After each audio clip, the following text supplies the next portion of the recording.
Hi everybody, thank you for pressing play on the video today. It's Caroline here from craftycarolinecreates.blogspot.co.uk. I've just finished a video where I showed you how to make these two little boxes which are filled with lovely gift tags. I said in that video I would film another video to show you how you stamp the Wonderful Wreath, which is a multi-step stamp set, a very difficult combination of words to say, but a very easy technique to do. So that is what this video is about, just showing you how to stamp that image. If you would like to know how to make the boxes, I will link that video below so you can pop over and see that. We're going to stick with traditional colours. So I'm going to bring in my foam mat and a piece of Whisper White cardstock, and what I'm going to do is I'm going to move the camera around. It's a little bit of a different angle. Let me just make sure we are in shot well there. That looks good. Just means, because this is photopolymer, it just means that I can look down over it better.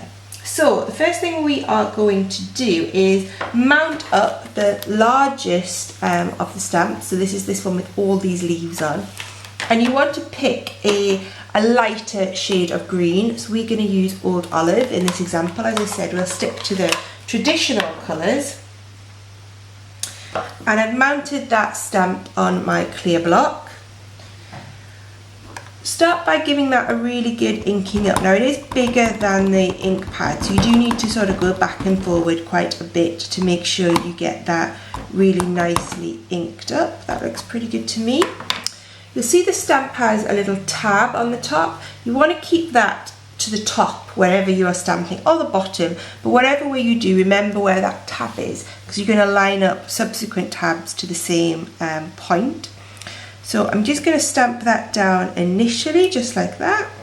Okay, and we'll lift that off, and we've got our initial leaves stamped there.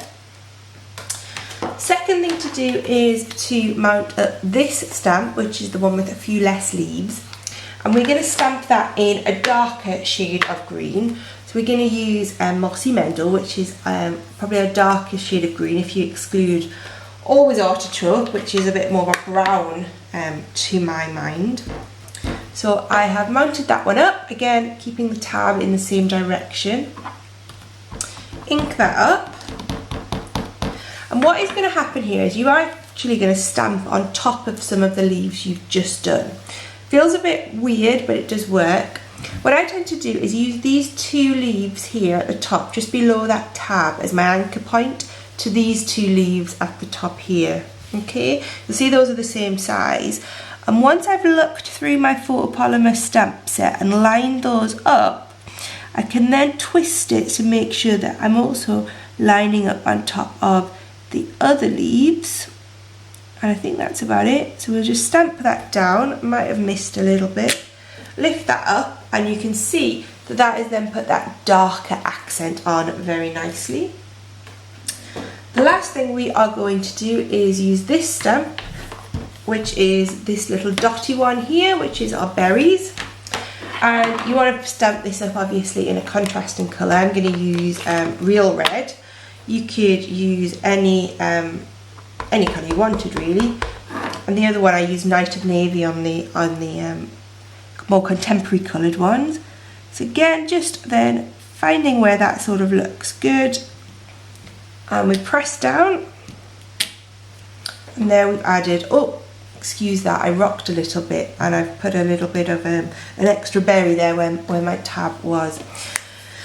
So that is how simple and easy it is to do. This does come with matching framelits, so you could then nicely cut that out like I did on these boxes. If you want to learn how to make the boxes, I will link that below. If you'd like to buy any Stampin' Up products, including Wonderful Wreath, don't hesitate to get in touch. It would be my pleasure. Thank you, bye bye.